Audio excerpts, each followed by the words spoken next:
ANA eLearning Academy is brought to you by CDN Graysheet, a trusted source of rare coin and currency valuations since 1963.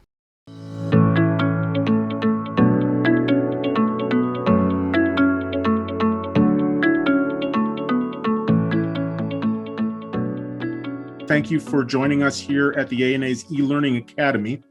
I'm Andy Dickus. I work here at the ANA, and this is the third in a series of e-learning opportunities that cover money big and bold. It's National Coin Week, so happy National Coin Week, everyone. And we're celebrating the 100th anniversary of the last Morgan dollar, 100th anniversary of the first peace dollar, and the 50th anniversary of the Eisenhower dollar, along with all money big and bold. We'd like to thank Graysheet for their sponsorship of of our e-learning program. Today we have ANA member, numismatic author, and Ike expert Andy Oskam, and he's going to be presenting on an iconic coin that made its debut 50 years ago, the Eisenhower dollar. You'll be muted during the presentation. Now, if you have just general coin banter, or want to talk about particular coins you have or anything like that, please use the chat feature for that. If you have specific questions for Andy, please post them in the Q&A feature, and then I will ask them to Andy at the end of his presentation. So without further ado, I will pass it on over to Andy. Okay, thanks, Andy, and the ANA as well, certainly for having me speak this evening or afternoon, depending where you're at, and welcome everyone. I have I guess what I'd say, a rather high level look at the Eisenhower dollar. There is no way I could remotely do this justice in the 45 minutes or an hour that we're going to have here. So I'm going to be pretty high level with a lot of this stuff. The beginning, admittedly, will probably be a little bit of maybe the more drier stuff with how it came out of Congress and things like that. But then I'll ebb into certainly varieties and the different types of Ikes and those kinds of things. And I will do my darndest to keep time for you guys at the end of this for questions, and I'll do my best to answer real quick. We'll get through this even faster so I can get some better stuff for everybody. Okay, so it's 69. Mary Brooks, director of the Mint, she wants to issue a dollar coin. It didn't go so well with the 64 peace dollar a few years before for reasons of the value of the silver. So anyway, early 69, March 69, President Eisenhower dies. But a lot of people in Congress quickly recognize that, hey, we should have Ike on a coin. And so throughout 69, there's a whole lot of debate on this, all kinds of things. What should this thing be struck from? It was known that Ike was a fan of silver dollars himself. He always had a thing for them. Mamie Eisenhower's wife was very vocal about that. So by fall of 69, October, both the congressional houses, they're having all kinds of disputes. They both end up proposing their own bill. Needless to say, one didn't match the other, and of course they failed to get anywhere. So the end of the month, that's when Bob Casey, representative from Texas, kind of stepped in and said, hey, what if we add in some recognition for the Apollo 11 moon landing? And that got some more traction. But still, they could not come to agreement, between the House and the Senate. But finally, in March of 1970, the Senate passes a compromise, and the big question was the alloy that the coins are going to be struck out of. So all business strikes going to come out of copper nickel clad, like they had been, for all the other denominations for a few years prior.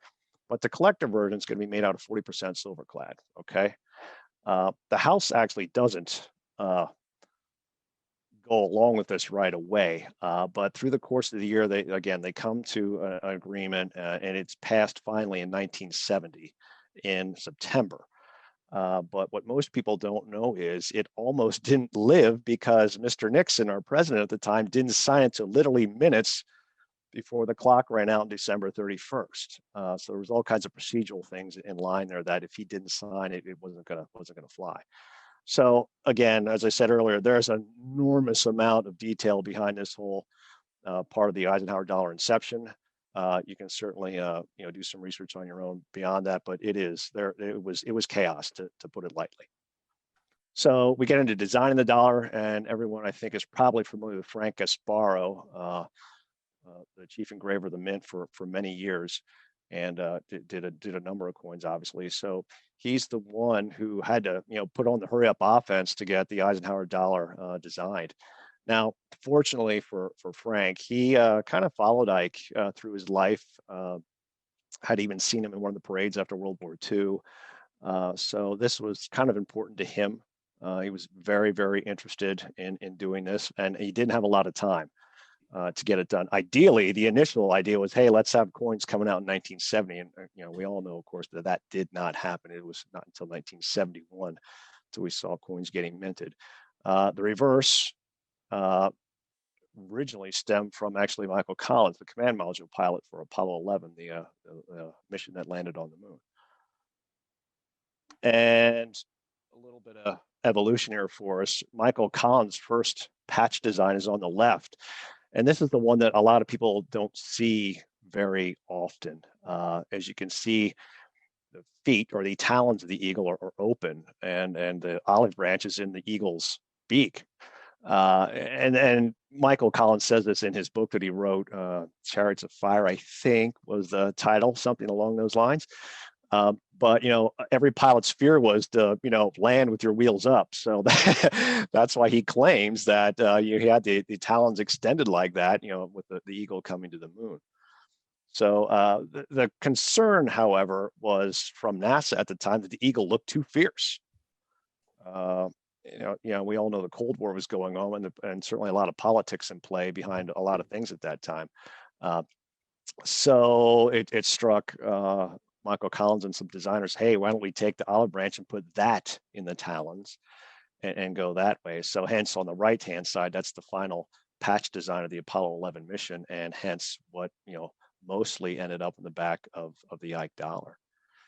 And with that, we look at some of Franco Sparrow's work. On the left is his initial reverse design in 1969. And here again, like NASA did to Michael Collins, Eva Brooks or Mary Brooks came to him and said, "Hey, whoa, the eagle, it looks too fierce. We gotta get the eagle a little happier, a little friendlier." And if you notice in his sketch, if you look at the eagle's eye, there is kind of a straight line above the eye, that brow. Okay. Look at the feathers on the eagle's left, the upper wing tip. They're kind of flared upward a little bit. Okay. This kind of denotes a more aggressive eagle, if you will. I don't know if warlike's the right word, but not quite so relaxed. So let's put it that way. So Frank and quickly came up, and you see the Galvano on the right side with what is pretty much became the reverse that was used on the Ike dollar. So you see the eye area, the eyeball, the brow above is rounded, indicating more of a relaxed stance by the eagle. The feathers, the upper feathers are curved downward just a little bit. They're not flared up, again, indicating that more relaxed feel. So that's what happened with the reverse of the Ike dollar. Again, in a real quick nutshell. So moving ahead then, and really where things get as if there wasn't enough chaos and madness in 69 and 70 just to get that far, striking the Ike dollar was quite a mountain to climb. And it did not sort itself out on day one, to say the least. This took months and years, actually, till they really smoothed things out. Pretty much by the time the series came to an end was when it finally got running well. But what you need to know here is, from up until that point in time in history, from I think the 1920s, if memory serves me right, the Mint was using a tool steel called W1, which is a water hardening tool steel.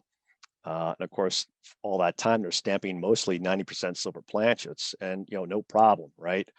Not a hard metal strike. It's very ductile. It's somewhat soft relative to other alloys. And what I think, I threw these in here, some of these definitions for metallurgy, which I think is important to understand. And I'll reference them a little bit as we go through this slide here, is hardness, toughness, and strength. So when you talk about the hardness of a metal, and I'm talking about the dies themselves, hardness is basically a metal's ability to resist scratching or indentation. Okay, think of dragging a sharp nail up across a piece of copper. You can scribe a line in that copper, but you drag a nail across hardened tool steel, it's not going to do anything to it, right? So then you look at toughness. That relates to a metal's ability to absorb energy before it plastically deforms. Okay. And maybe a good example here would be, how hard can you push on the fender of your car before it dents, right? Okay, that's the toughness of the metal. And then we look at strength, and strength is where we have how much abuse can metal take before it actually fails, right? So think about pushing on that fender. Okay, now you've pushed hard enough that you've dented it. How much harder do you have to push to actually tear that metal, apart, to rip that sheet metal? So that's kind of the putting some of those definitions into context there, and they're important because as we go on here, W1 tool steel had different hardness, toughness, and strength properties of the subsequent tool steel, which we'll get to here in a minute.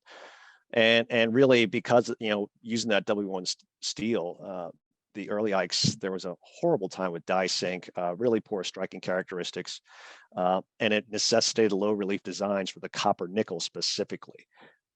The Clad Proof, the silver proofs, and the silver proofs were in high relief in 71. So the Mint began searching for an improved die steel to handle these large copper nickel planchets, and they found something called 52100. This was a tool steel that got its beginnings back in World War II. Was made for stamp and die work. And that's really what the Mint went to then, and actually was using up in through the 2000s. And quite frankly, they may still be using that tool steel today. We actually checked a Mint, a statehood quarter die a number of years ago, and it was 52100. So I assume they're still using it today, but perhaps they've moved on to something different. Anyway, through the W1 and the 52100, that's where the old Type 2 reverse comes in, and that's one of the famous Ikes that's been referred to as the king of Ikes for many, many years. It was struck twice in 1972, once in March and then again in August. And unfortunately, Mint records are far and few between in this time frame because many of them, a large percent of them, were destroyed later on in the 70s. Just cleaning out, I guess, and off they went. So it's been very hard to find some information, on specifically what happened. So a lot of what we know is, putting detective work together and figuring things out, and some of it is left to speculation, unfortunately. But anyway, we speculate and have good reason to believe that in March, the Type 2 reverse was hit with, those coins were hit with a proof die. Did it get there by accident? Don't know. Was it intentional? Don't know. We just don't know. It might have been put into service to see, hey, what's going to happen? How long are these things going to last? And we're assuming that was a W1 tool steel because the March strikes have a couple of nice die cracks on them, which was inherent with W1 tool steel dies. We see that all through decades prior with Washington quarters, and some of the other denominations are famous for having die cracks on them. But in August, there's another batch of Type 2 reverse coins that are struck, and these look much better. In other words, you don't see the die crack. Overall, they seem to have a better appearance, if you will. We, again, are speculating that this was, hey, let's try the 52100 tool steel out on the dies and then see how it goes again. So again, it's speculation, but we think that is what has happened. Again, there's some research behind it, but we just don't have time tonight to get into that. And of course, from that point, then we went to the Type 3 Ikes, and were able to increase the relief on some of the coins. So I gave you a couple pictures here of the Type 1, Type 2, and Type 3 reverses. So Type 1 on the left, found on all 1971 copper nickel clad coins, as well as the silver business strikes. Type 2s, again, based on the story we just had, so that you see some of those in 1972, but that's also the same reverse used on the 1971 silver proofs. And of course, the 1972 silver proofs. And then the type 3 is a reverse that was found on all likes, finishing up 1972 out of Philadelphia. And of course, moving ahead 73 through 78, minus the bicentennial years. So those are the 3 reverses when you hear people talking about the 3 type 1, type 2 Ike reverses. That's what they're looking at. It's, you can see the island's pretty clear below Florida on type 1. They're equal or even with Florida, and to the east, type 2 is just kind of looks like a hurricane all over the earth. It's very mushy. And then type 3, the islands go west of Florida. So that's your tip off right there between the 3 types. And just a close up of the islands again, just kind of what I was going over, but just a little bit clearer picture of what they look like.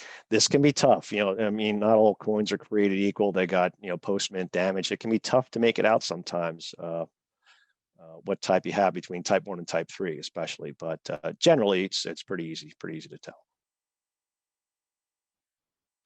And of course, that brings us to the infamous friendly eagle variety. So again, there's a lot of information. I could go off on this one for a couple hours without a problem, but basically the top row and the bottom row, we see the top row is a regular, if you will, a regular 71D Eisenhower, and the bottom one is the FEV variety. So you can see some of the differences there. The first 2 pictures, in my opinion, are the harder pickup points on the FEV. Again, just because of post-mint damage and annealing marks and stuff like that, it can be awfully hard to discern, is that an FEV? But the right 2 pictures, the Earth and the crater lines, in my opinion, those are the easy pickup points for the FEV. When you look at the Earth on an FEV, the islands are all still east of Florida, but it's really kind of like one big long island, right? And maybe one little one below that. It's like a big, like Cuba and Haiti and the Dominican Republic are all one landmass. The regular Ike is not that way. It's broken up more into three islands. And then the one I think is probably the easiest one to pick up for me on the FEV are the crater lines. If you look between the top and the bottom, the regular, and then of course the FEV at the bottom, I think that is a very distinct difference. I think that's much easier to see naked eye, in my opinion. So I always tend to look for that when I'm looking for an FEV. I think that stands out the easiest. The feathers and some of that the brow line just can be really tough to make out sometimes, depending on the quality of the coin you have. Okay, so I threw in also the type 1 reverse. We really find this one to be a true rarity in the series. And I don't use the word rarity lightly when it comes to Ikes. Let's face it, Ikes are, there's gazillions of them out. There's nothing rare about an Ike. But this type right now, to the best of my knowledge, we're roughly in the not more than 20. I'm thinking 12 to 15 known coin ballpark, somewhere in that range. This is actually a coin that I had stumbled on myself here, the one we have pictured. It came in a different type of brown box. You see the presidential seal on it and Richard Nixon's signature there. I'll give you a little bit of a story as told to me. So whether or not this is true or not, I can't swear up and down, but as told to me, this and several others were found actually at the White House by someone doing some contractor work there. It might have been phone lines or something like that.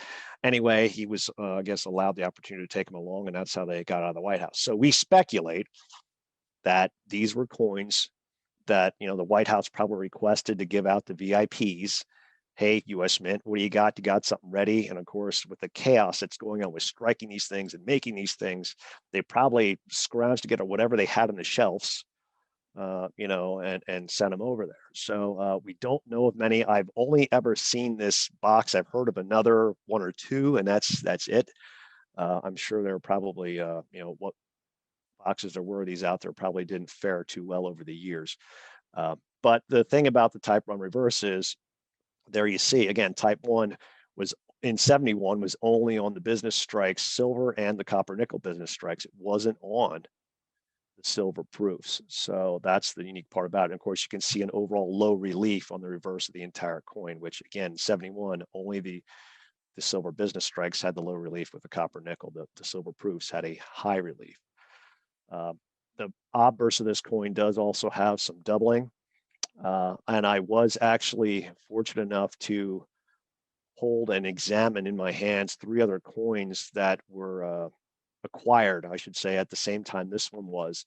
What I found interesting was that of those 4 coins, this one and the other 3, if I recall correctly, there was at least 2, I think 3 different die marriages, meaning the obverse was different between the coins. So that again led me to believe that, hey, these were just mix and matches from the early days of striking trials, and that's what they had available when the White House called up and said, hey, can we have some of these? So looking ahead here a little further, we get into the bicentennial likes. This was designed by Dennis Williams in 1974 when he was only 21 years old. It's actually a project was assigned to him to do this by his college professor. He went to school in Ohio. Needless to say, he won, and his design made the back of the the reverse of the bicentennials.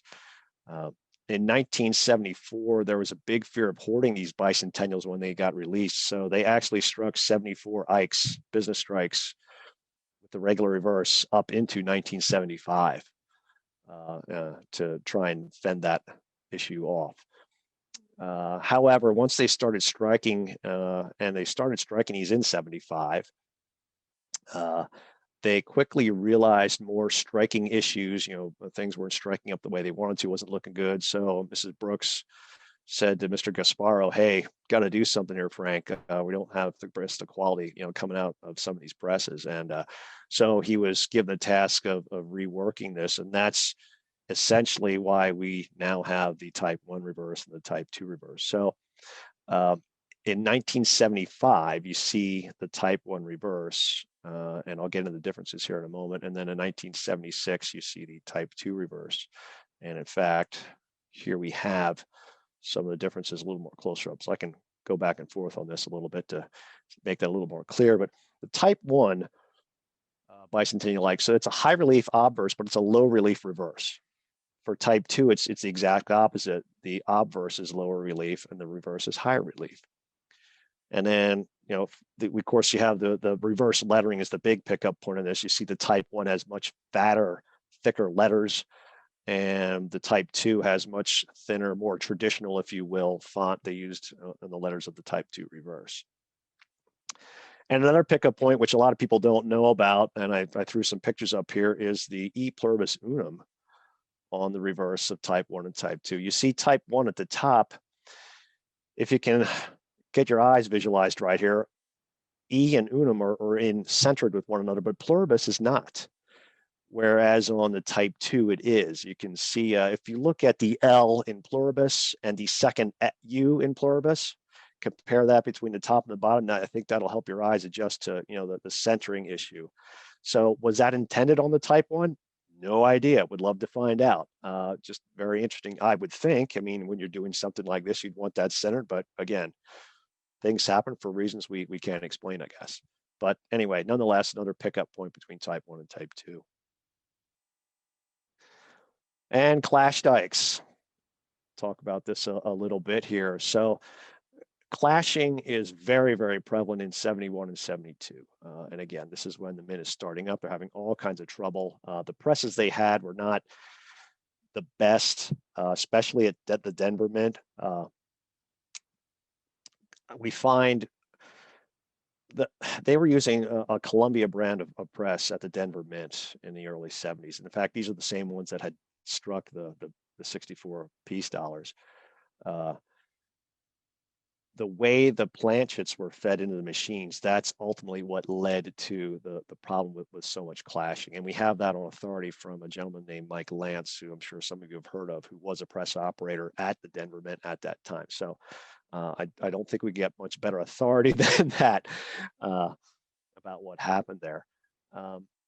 and some of the people have asked us what, why FEVs have a lower clash occurrence. Well, again, speculation here, but all arrows kind of point to the FEVs were actually struck first before the regular reverse coins. And they were actually not struck on the Columbia presses. They were struck in a lower level of the mint, the Denver Mint, on hand-fed machinery. And when I say hand-fed, I don't mean a planchet at a time. I think, but they would, they dump like a small bucket load in there, and off it would go. The Columbia presses took big bulk bins, and did many, many thousands at a shot. But we speculate, again, our arrows and our detective work kind of points to that happening, that's how it went down. Obviously not very manufacturing efficient to do it that way, and certainly their goal is to get up on the bigger, higher speed presses as soon as they could, and off they went. So there's a little more to that behind the FEV. There's a lot of story to the FEV, I would say, but again, we won't harp on that too long here. We just don't have the time this evening. And here's what I would say, probably the major clash marks of an Eisenhower dollar. By no means all of them. There are a lot, and I don't even have the bicentennial clash marks up here. There's certainly a number of those as well, but talon heads and hair lips and UDUs and volunteers and jaw lines and all that kind of stuff. This is all, we all coined the names, if you excuse the expression, at on our early years of the Ike group, but it just made simple sense. And of course, the sketch, or the overlay, I should say, we have in the center there, where you can see the reverse laid on top of the obverse. You can kind of see quickly how some of these lines are formed. If you look, for example, the middle left, we have a moon line. There's that clash mark that kind of goes through the earth and above there, and or excuse me, a jaw line. I'm sorry, a jaw line that goes through the earth. If you look at the overlay, that they line up with one another. Okay, and the eagle's wing kind of creates that volunteer coming out of the bottom of the neck. The UDU comes from the E pluribus unum, and next to the motto on the obverse, that's where that U comes from. And of course, the little talon marks in the forehead, that's comes from an area between the eagle's talons. Those can get pretty unique. I've seen them overlaid as many as 4 or 5 times, 6 times on occasion, depending on how bad the clashing is. So these are the big 6. These are the ones that can get interesting. By no means is it all of them. And be very, very clear, there is not, it's hard to put I don't know if premium is the right word on these, because they're so varied. You can, if you look hard enough at a 71 and a 72, you can almost find something somewhere. So there's a lot of them out there. There's no doubt about it. But, there are some that are extremely prevalent that, didn't get any abrading work done to the die. So they really stick out. Those naked eye examples are the ones that I find to be the most collectible, most enjoyable. The ones you got to use a 30 power loop. In my opinion, I don't want to tell anybody how to collect, but not the most interesting in my book. And the Nightcrawler, I want to throw this guy in here too. Some people are probably very familiar with that. Others maybe not. We have an arrow pointing there. That little line, if you will, and we termed it Nightcrawler because it looked like the eagle had a worm in its talon. Brian Vale and I kind of worked on this a number of years ago when we ran onto it, and we kind of came to the conclusion that it was some kind of debris that went through the hubbing process. And in fact, I believe ANAX actually did label it that way when Brian made a submission. So this is a neat variety.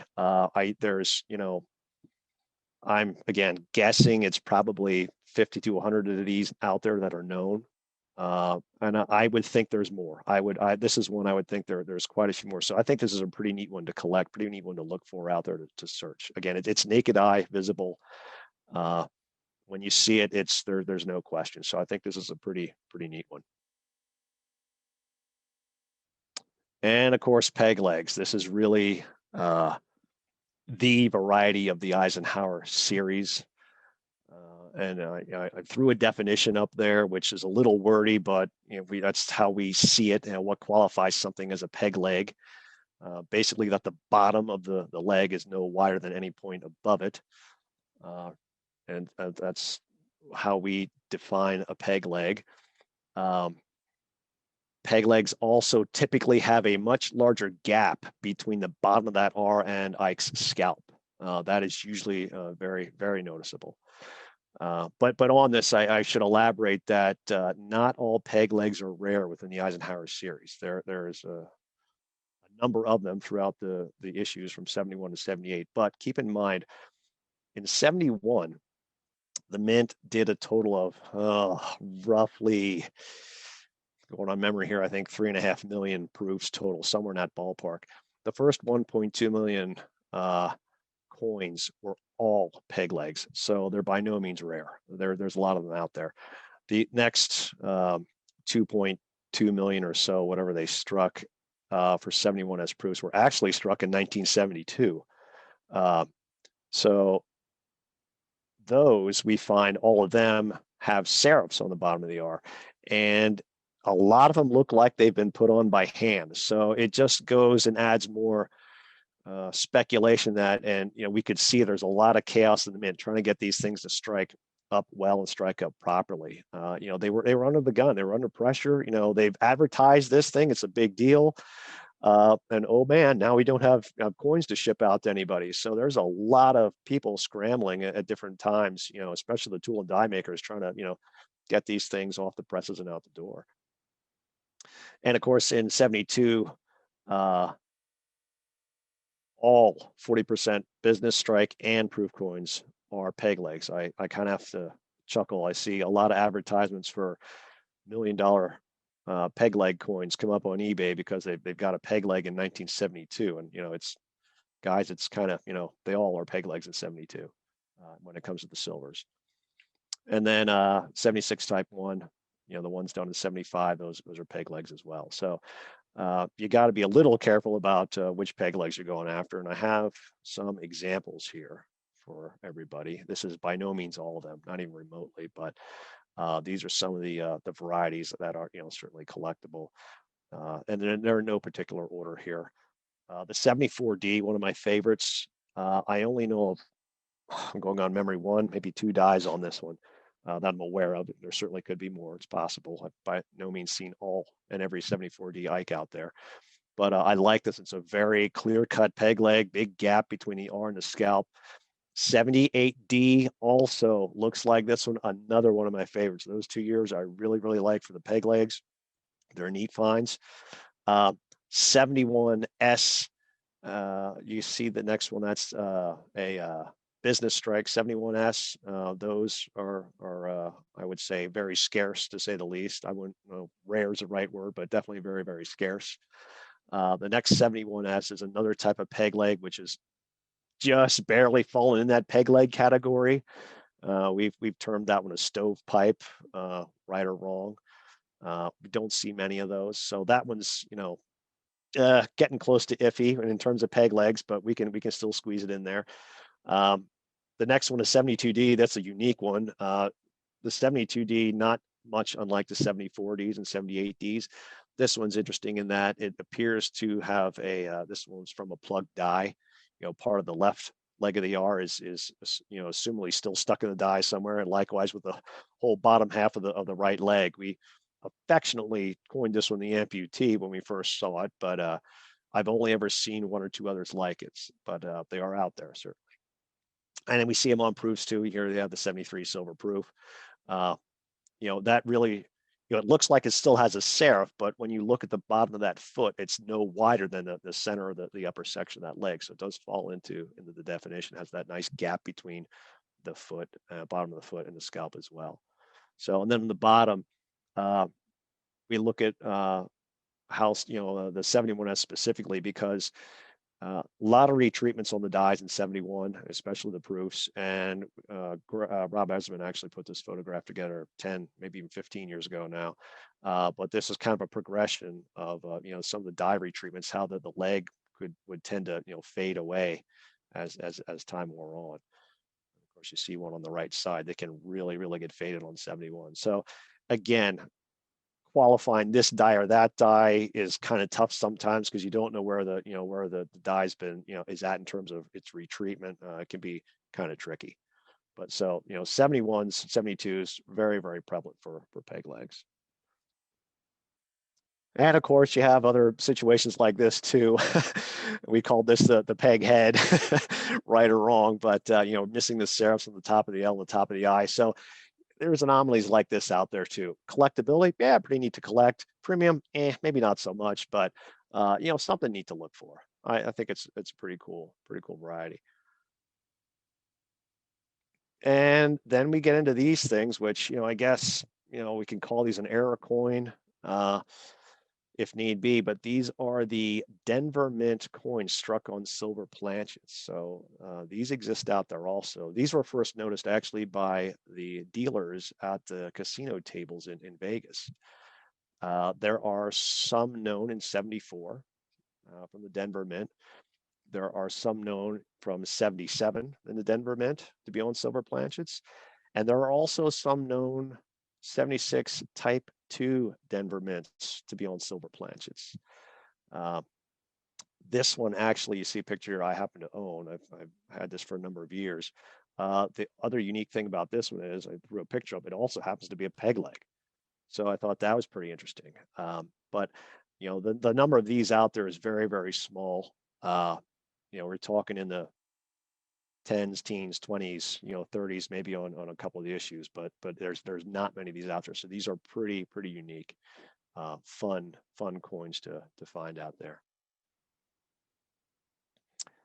And I wanted to throw this in here because looking at the quality of the Clad Proofs, in the second half of the 70s, the Mint really put out an effort to improve the quality of their proofs, and that's when they started chrome plating their dies.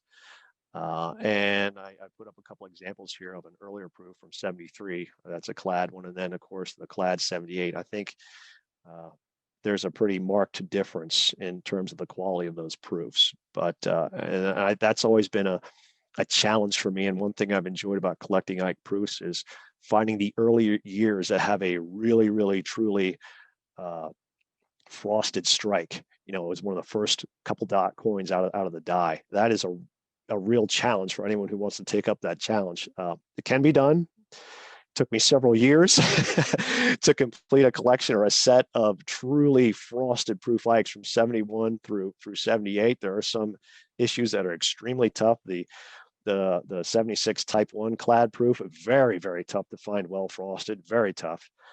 73 and 74 not far behind in terms of toughness as well. They are very difficult to get a hold of. And that brings me to the conclusion of this. So I feel kind of ashamed for blowing through the Eisenhower dollar series so quick, but we could talk about this for hours or days in any one of those items that I just covered there. That's for sure. The minting alone in 71 and 72, we could go on and on and on and on there. And again, there's unfortunately a lot of information has been destroyed by the Mint over the years. We have been fortunate enough to get some Mint documents. Actually, Roger Burdett found a couple while he was doing research years ago in his book for the peace dollar, found some Eisenhower information weeded in there. He forwarded that to us in the Ike group. And so that was very helpful, but it's a neat series. It didn't last long, and it never really got a chance to get grounded till 77 or 78, which was obviously the end of the series. So by the time things got straightened out, no one wanted the big dollar coin, and Susan B. Anthony was right around the corner, which was a whole nother episode in and of itself. So with that, Andy, should we open this to some questions at this point? I want to make sure I left some time for everybody to, get out what they wanted to do here. I think we got about 15 minutes left yet. And I'm certainly willing to get anything else too in a little more detail. I just want to make sure we had some time for folks. Well, we can go over the hour if that's all right with you, Andy. Oh yeah, that's no problem. That won't be hard to do. And obviously, that was a really impressive presentation, Andy. I really get the feeling that you could have talked all night about Ikes. Yeah, there's a lot there. So we'll go ahead and take some questions that people asked. Someone wants to know about the Proof 1976 No S Silver Bicentennial Eisenhower dollar. Yes. Found in a cash register in Washington, D.C. So how did it get there? Good question.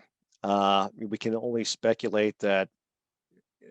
I guess you should back up a little bit. We believe that these were minted for VIPs in Congress to check out or approve or whatever, before they, got going. And we can only speculate that someone, left with it one day and oh geez, I got to get rid of this and spend it somewhere. Whether or not that's a story, who knows? We'll never know.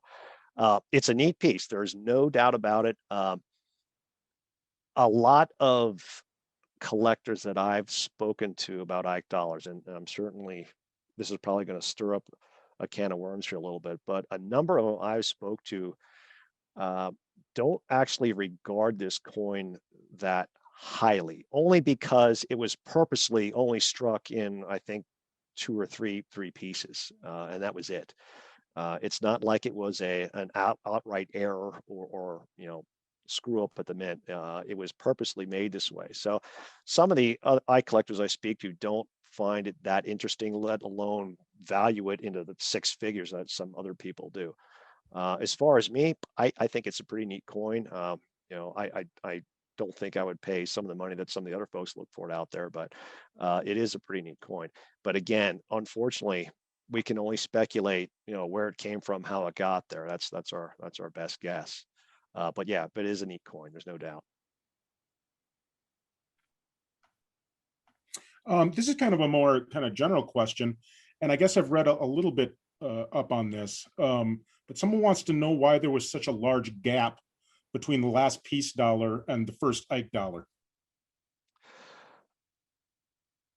A good question. And I think, boy, I wish I could refer to Roger Burdett right now because he'd probably answer that lickety split. But there seemed to be quite a hoard in the government system of silver dollars, after the peace dollar finished in, what was it, 34 or 35, whenever that was. And they were available. Herb Hicks, who was in our group in the beginning, always talked about, going to get silver dollars every week with, when he was cashing his paycheck and picking through them and stuff like that. So they were readily available. But as we know, in the 60s, with the price of silver going up, I mean, it was being hoarded. It was being hoarded before 64. So I don't think there was a big drive to use that coin in commerce anymore. People just didn't want to carry something that big in their pockets. I mean, and I think by the time the Eisenhower was out there, it was known from the first year. There was already a sector of the population was already in uproar. We don't want this coin. It's too big. It's too big in our pockets. And, finally by the late 70s, of course, they tried the Susan B. Anthony that has its own set of stories and challenges. So I guess I don't have a real solid answer there, but again, that's the best speculation I think we can give it. Okay, we'll tackle this one. Kind of a down in the weeds question, but kind of interesting. He's got two questions. One of them, why PCGS doesn't attribute the Ike group errors when grading the Eisenhower dollars, talon head, jawline, moonline. Sure. Go ahead. And I think, we trust me when I say we've been down that road, meaning those of us in the Ike group. That's been maddening. PCGS, and I certainly don't want to pick on PCGS, but in years prior, not so much now, but 10, 15 years ago, was not nearly as friendly. They, let's face it, their business, they're in it to, make the money for their shareholders. And I don't think they saw the value, the business proposition value in getting into the weeds, so to speak, for the Eisenhower clash marks. And again, like I said earlier, a jawline on this coin might not look like a jawline on the coin next to it. They could be of varying degrees of abrasion. You might need a 40 power loop to see it on one coin. The other one might stick out, clear as a bell. So, talon clashes, again, another example. They're in one place on Ike's forehead on this coin. They're in a totally few degrees off in another. They may look totally different. So it's within the same issue. So you might have 60 different kinds of tallow heads within 72 Ds alone. So it makes it kind of tough. ANACS has been more friendly and more receptive to that to some degree, and they always have. I think they have more of the collecting spirit there, if you will, and not to bash PCGS. I think they've become much more receptive and open to that. But again, let's be honest. We started. I'm one of the founding members of the I group. We started it over a couple of beers sitting on a deck one day. Okay, so this was not some grand thing that we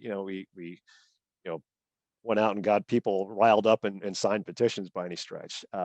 So we kind of created it ourselves, and it is what it is. So we're not any officially sanctioned group or organization like the ANA or anything like that.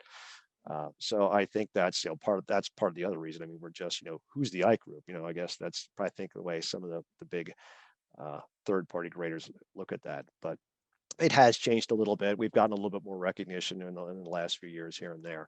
But again, the other thing there is, when you look at the coin collecting hobby as a whole, Eisenhower dollars are not people's top choice to collect. As I collectors, we may not want to hear that, but that's reality. That's what it is. It's just not the number one coin that people want to collect. Morgan dollars have a much bigger draw. Washington silver quarters have a much bigger draw, and on and on and on. So I think that's part of the other reason. It just has a lot of ho-humness, if you will, stacked against it. And I think that's why PC just doesn't get into that. But believe me, it's not for lack of trying. We have contacted and gone and tried to go down that road many times. And then kind of a follow-up question. First of all, do you guys have a website? Yes, and we do have. It's just very simply igroup.org.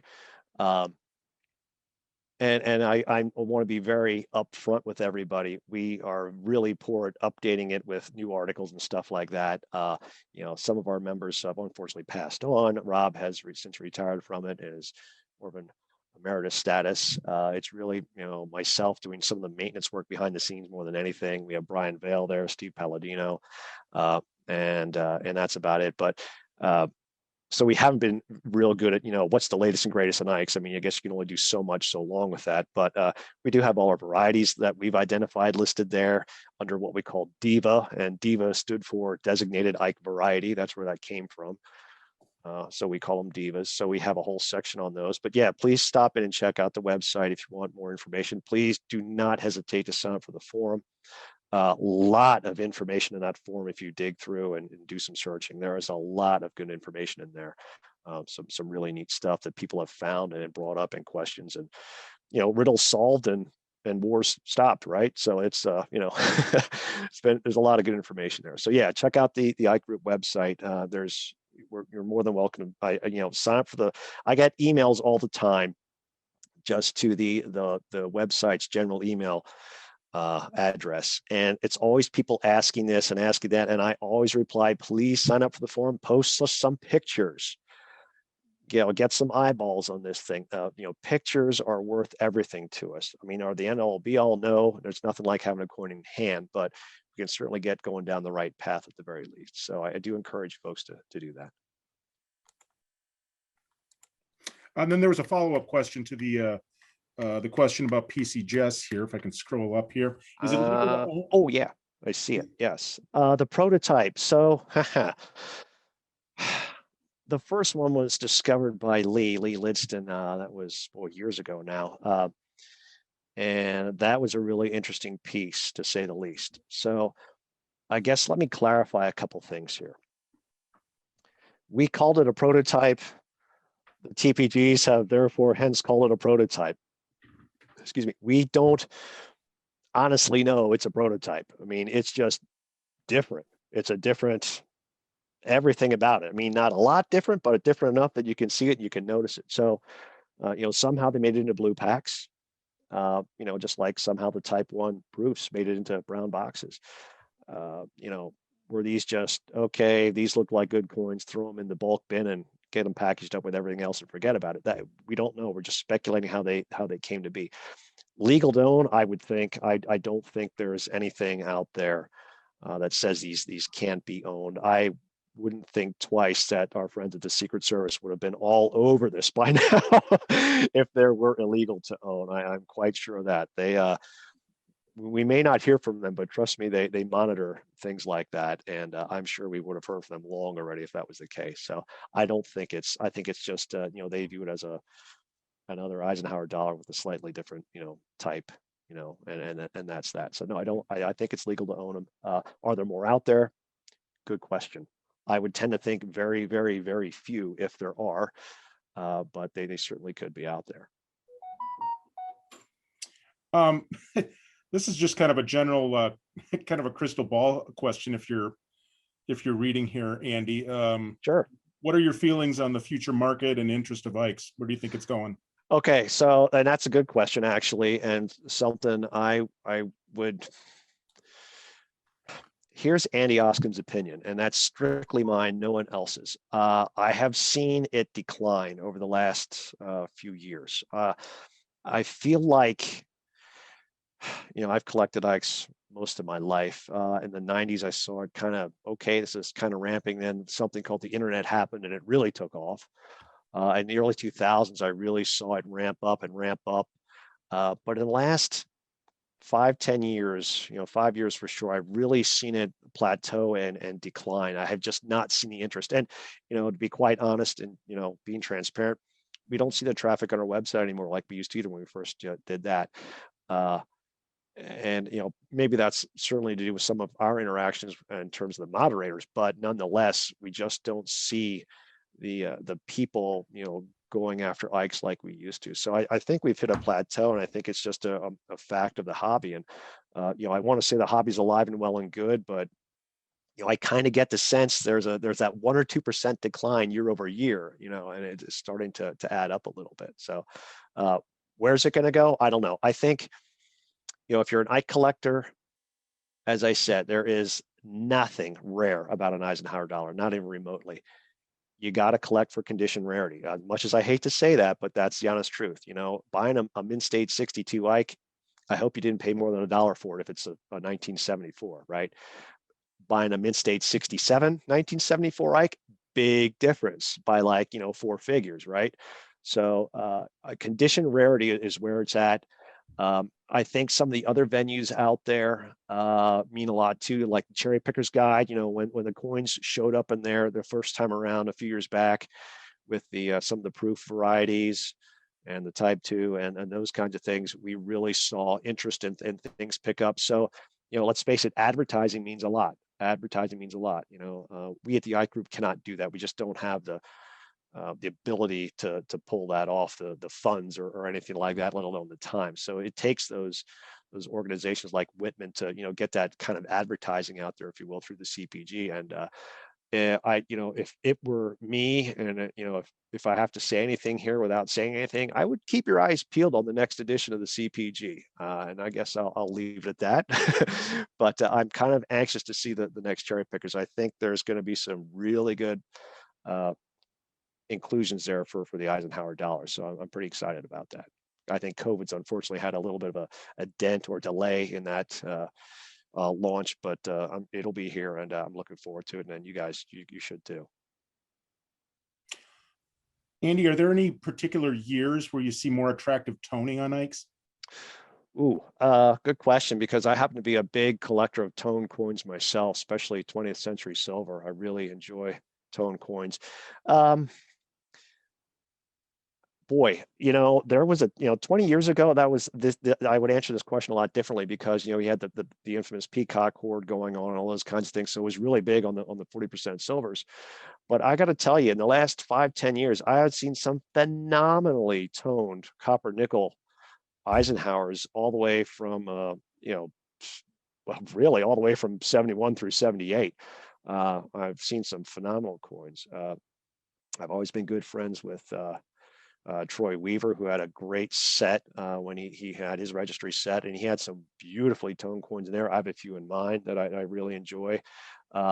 Make no mistake, I will say this, and again, toning is certainly a matter of personal opinion.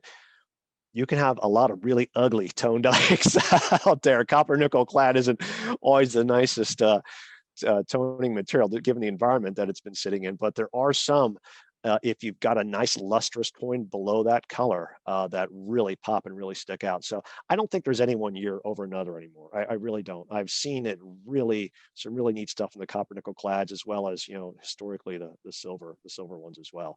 The silver proofs, a lot of toning there. Sometimes it's a little hard to, is it toning or is it just, haze? But they can tone, they can be a little tougher for me to appreciate. Now, again, that's just me personally. I'm not sure I like the way the proof silver ikes tone in general. Other people like it a lot, and I'm sure there's some out there too that do have some real nice eye appeal. But it's a hard that's a hard aspect of ike collecting to really say what's good, what's bad, what's better, what's not. That's really in the eye of the beholder when it comes to toning. There's no doubt about that. But I think if you can get one that's in a higher grade, I'm talking like a mint state 66 for the copper nickel ones, that's got some nice color on it, I think you've got a real nice piece. There's no doubt about it.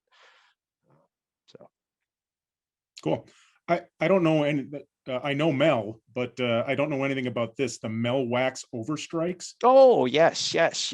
He did these. Oh boy, early 80s. He took Eisenhower dollars and did Overstrikes. He did the Camp David Peace Accords on one. And he did some Olympics on another. And I, for a while, decided I was going to go down the road of collecting those, but for some reason I gave that up at some point. I know other people's have the entire collection. He's got some really neat Overstrikes.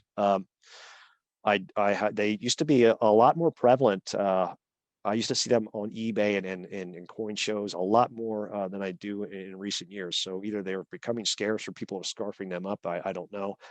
They're still out there. Certainly some of the Overstrikes are more prevalent than the others. But yeah, I certainly encourage folks now, looking back, I wish I still had them. And I certainly encourage folks to, keep an eye out for them out there and pick them up. I think they're really neat. I think Mel did a great job with those when he was doing those Overstrikes.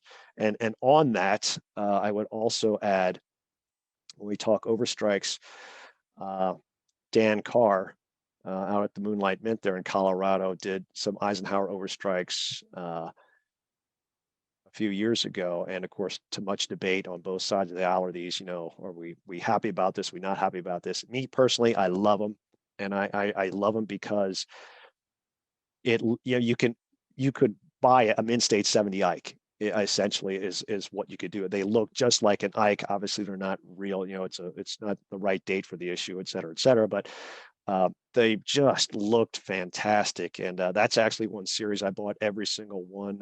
So a couple of them he only overstruck 10 or 12 on a couple of the issues he did. I was fortunate to get one of each, and they are fantastic coins. I really enjoy his work and enjoy those Overstrikes. So I think Dan Carr's Eisenhowers are very collectible. I've seen a number of people after them in recent years as well too, trying to put a full set together. So I definitely encourage looking at his stuff also.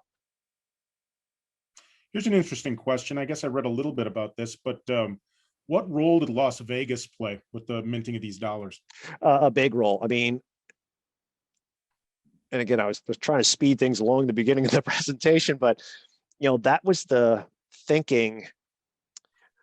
Dollars were more accepted, if you will, or prevalently used out west in Western United States. And really, that is the only reason actually the 64 piece dollar went, was because I can't think of the speaker or the Senate Majority Leader. His name was from Montana, which they used a lot of silver dollars in the 60s. Mrs. Brooks tried talking Congress out of, let's not do this because a silver piece dollar is going to cost more than the denomination that's stamped on it, right? But we all know how that story ended up. But so they've always been more prevalent out there, and the casinos were absolutely one of the targets for Eisenhower dollars. There is no doubt about that. That's where a lot of them ended up. That's where a lot of them were used. You see bags pop up here and again from old slot machine silver dollars that were in Vegas. So there were a lot of them used out there, and that's where they discovered the Denver mints that were struck on silver planchets. They're handling them all the time. The dealers, they see them one by one. They know full well, ooh, that one doesn't clank like the others. What's going on here? Or they can see it in the light. That's how they discovered it. So yeah, Vegas had a big role. And by 1973, they finally got some of the minting issues, the die work squared away. And by then they had already saturated, reserves and banks and stuff like that. So there wasn't a big demand. So hence we only saw 73 Ikes in mint sets and proof sets, and that was it. 74, again, there was the big scare of, they knew the bicentennial was coming. They were afraid they were going to hoard those. So they started pumping out Ikes in 74 again. And they did make a lot of bicentennial dollars. And as we all know, from someone growing up and living through that time, a lot of people did hoard the bicentennials. Are they worth anything more than $1? No, but it was neat to have them, right? So yeah, Vegas, big player in that. That's definitely recognized in some of the, if you do some research and reading on Eisenhower dollars, you'll see that come up. Absolutely. So, throughout your talk, you've been talking about rarities in terms of the Ikes. And, you've basically said there's nothing rare about an Ike. Somebody just asked the question, what is the rarest Ike? Ooh. Good question. Well, I mean, I guess if you have to be technically correct, you have to put in the no S, 76 proof. I guess it is an Ike, and I guess it is rare, being that there's only, one of them out there. But in my eyes, I think the Type 1 silver reverse, 71S silver reverse, Type 1 is right there. There is also a double die variety reverse for 71 silver proofs in the CPG known as the FS801. Not an easy find. Neat one. That's a neat. It's got some neat doubling on it. Beyond that, when you look at condition rarity, anything in ultra high grade in those early years, 71 and 72. You've got something there if you can find it. That they're not easy to come by. I would say, I think there was some damage done to the Eisenhower series by the TPGs in the 10-year ago mark or so. And I'll use proof Ikes as an example. For years there was 1 proof 70 decam, 3 proof 70 decams, and then all of a sudden a few years back, now there's 170 of them or 300 of them. And is it a marketing thing for some of the TPGs? I don't know the answer or why there was a change, but I would caution people when buying encapsulated Ikes. Please learn how to grade Ikes. Take your time, read the books, look at a lot of pictures on eBay, whatever. Take your time. Not all slabbing is equal, as much as we want to be told that it's not. And I see an awful lot of what I deem to be overgraded Ikes in TPG plastic, an awful lot. Make no mistake, there's a lot that are graded properly, hands down, no question.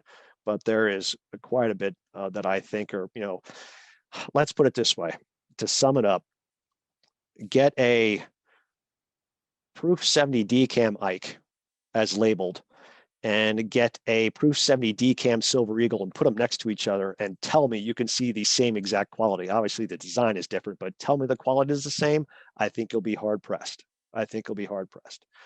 So that's my personal opinion, but that's the way I look at it.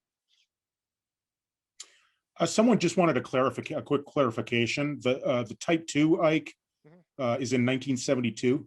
Yes. Okay. Yes. Yeah. Well, yeah. Let me back up. It's popularly known for 1972 Philadelphia strikes. However, the Type 2 reverse was used on all 1971S silver proofs. And then, of course, in 1972, we saw it in the silver proofs there as well. So, yes, to be clear, when people are talking about a Type 2 Ike, oftentimes they're referring to the Philadelphia Mint copper nickel business strike, but it's not the only place that the 72 or the Type 2 reverse is found. Then someone else needed maybe clarification. She asked how much the silver 1974 weighs. Oh, now you're asking the brain teasers here. He stumped you.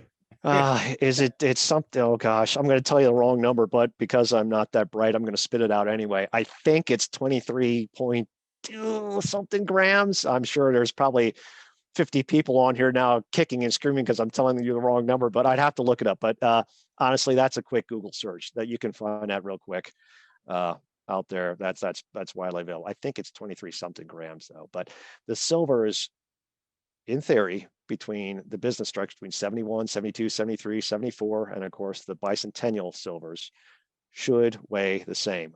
Now, when I say weigh the same, and actually this is a good question because I get asked this a lot. You will get someone comes on the Ike group side of the forum. Hey, I've got one that weighs, way less than what is stated out there, and this one weighs heavier. It's got to be a fake. It's got to be a Chinese knockoff, and sometimes it is. But please be clear, folks. This is not an exact science in manufacturing, stamping out these coins. I'm telling you, being a manufacturer for 30 years of my life and knowing tool and die work actually reasonably well, I guarantee you the tolerance band is all over the map for these things. And just don't think that it's a little bit below the weight tolerance that it's a fake or a forgery. That it's I wouldn't count it. It could very well be the real deal. They're known to be, all over the map, if you will, in terms of weight. By and large, they're, pretty close, but there are definitely a lot of outliers there. So don't get too excited if you actually put one on a scale and it's, a few tenths of a gram less under tolerance or over. It's not unheard of. It's normal. Someone wants to know what date is recommended for a 20th century typeset.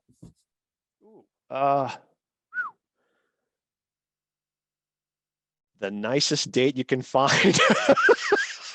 No, I mean, no, I say that in jest, but it's, hey, look, as I said, I mean, I think the silvers would look nice there. Personally, I would look at a 72 or a 73S or a 74S. You got the higher relief, they're in silver. So typically there's no annealing marks like you'd find on a copper nickel business strike. You can have them, fairly cheaply, you can find them anywhere. So those would be my recommendations. I think, one of those years, the 71's nice too, but it's lower relief. They typically don't look nearly as nice as the 2, 3s, and 4s. And hey, the 76 bicentennial silver, great choice there too, I think. Again, the bicentennial reverse, one of my favorites. That's a nice selection too. But hey, if you find an uber looking copper nickel clad, and don't hesitate to put it in there. Although if you find one that nice, maybe you do want to get that one slab. So your call. Someone is asking here, I don't know about the PKOK Horde. Oh yes, the Peacock Horde. Yeah. So that there's another one we could talk about for a couple hours. Yes. So yes, we're aware of that. And there's several different speculative stories that people swear up and down are the truth. There's, people believe that they were put in, solar ovens out in the desert and, let out, to tone that way over time. And there's some other ones there as well. So that is a conundrum wrapped in an enigma, to put it lightly. So I hesitate to get too deep into that one, but the coins themselves can be spectacular if you find one. I own 2 of them, a 74S and a 71S, and boy, fantastic looking coins. But again, I'm one for coins with color and good looking toning. So yeah, I don't see them out in the market like I used to, not 15 years ago, like I did 15, 20 years ago, but they are out there on occasion. A couple of people are asking, why was the Ike Dollar series so short? Yeah, so as I mentioned briefly earlier, there was a lot of folks, even as soon as the Ike came out, like, why do we want this big dollar? We don't want to carry this around our pockets. It's too big. It's heavy. I mean, to be quite honest, if you've ever had 5 Ike dollars in your pocket, you would know it. it's a lump of metal hanging there, and it's clunky, and you don't want to walk around that all day long. But there was a lot of resistance to it, even when it started being minted. It just wasn't, the world had changed. People were, not interested in carrying that kind of hard currency around like they were 20, 30, 50, and 100 years ago. It's just a fact of, the way the world had grown. And so that's really what relegated the end of it, and why they tried to Susan B. Anthony. That's why they tried to keep the same reverse of the Susan B. Anthony and just go to a smaller dollar. But of course, long story short, and Susan B. Anthony, kind of hard to tell the difference between that and a Washington quarter in your pocket too. So, that was obviously very short-lived. So I think the Mint just said, this isn't, worth the time and the effort and the money. Let's just get back to the other denominations and get on with it. But that's really it. It wasn't appreciated by society. It wasn't accepted by society by and large. It just wasn't. And talking to people who, I lived during that time, albeit very young. But talking to folks older than me, I've heard the same thing from everybody. There just was no interest in carrying around a big dollar. And then kind of a follow-up question going along with that. Why did they initially make the coin so big? Good question. I mean, I think the Mint didn't know what they were getting into when it was time to strike the Ike. So it's the same size as a peace dollar or a Morgan dollar. Okay. Obviously the metal makeup's a little different, it's a lot different, but I think if they had realized the challenges that were in store for them, it would have been a much different story. But again, it was from 1969. It was the hurry up offense. They initially wanted to be putting money into circulation in 1970. That's an awful lot to do really fast to get ready for a production of coins. I mean, the artwork's got to get designed and dies got to get made, and I mean, on and on and on. That's a lot to do, and they had never ever struck a coin of this size in the copper nickel alloy before. And once they realized, oh wow, this is a lot harder, a lot tougher.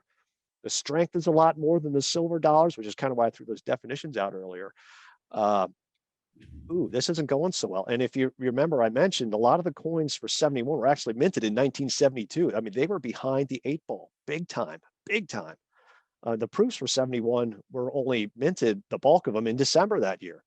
They had done a couple thousand in July just to try and get something out there, but it was a big challenge.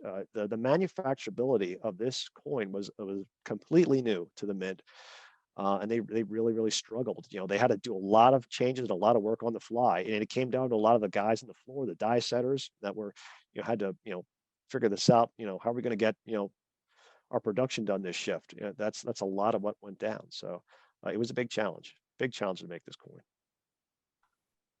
And then we're going to take one final question here. And I don't know of these things. Hopefully you do, Andy.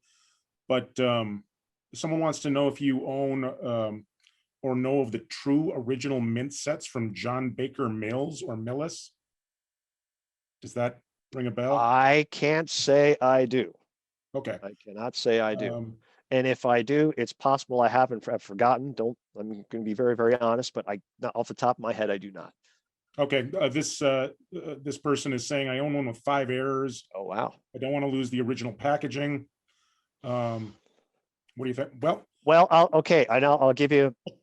We'll answer this one quick, and I'll give you an adjacent story. So, as I said, that Type 1 reverse I put up earlier is one that I had run across. I actually picked that up off of eBay, realizing what I had, in my excitement, I decided to send this to PCGS with very explicit instructions on what this is, what to do, and don't take it out of the packaging. Please, let's talk before we get that far down the road.